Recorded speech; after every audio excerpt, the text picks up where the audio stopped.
Walang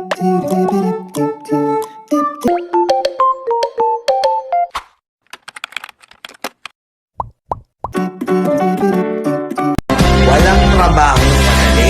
Wala kang karapatang maliitin yung trabaho ng iba. Yung iba sasabihin, gwardiya lang naman yan, rider lang naman yan, construction worker lang naman yan, gasoline boy lang naman yan, fast food crew worker lang naman yan.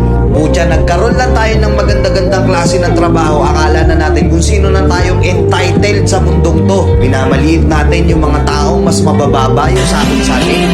Pagkakaalam ko kasi, wala kang karapatang maliitin o matahin yung trabaho ng iba hanggat nagtatrabaho sila ng marangal.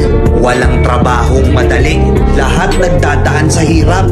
Lahat nagsasakripisyo. Kaya kung iniisip mong porket maganda-ganda yung trabaho mo, malaki-laki yung sinasahod mo, mamaliitin mo na yung mga trabaho ng mga taong nagtatrabaho na mas maliit yung sahod sa'yo. Mag-isip-isip ka. Baka bawiin sa'yo yan. Baka biglang bumaliktad yung mundo at sila naman yung umangat. Kahit anong trabaho mo, magpakumbaba ka pa rin. Bilog ang mundo, hindi palaging nasa taas ka. Kaya hanggat maaari sa lahat ng oras, magpakumbaba ka. Diba?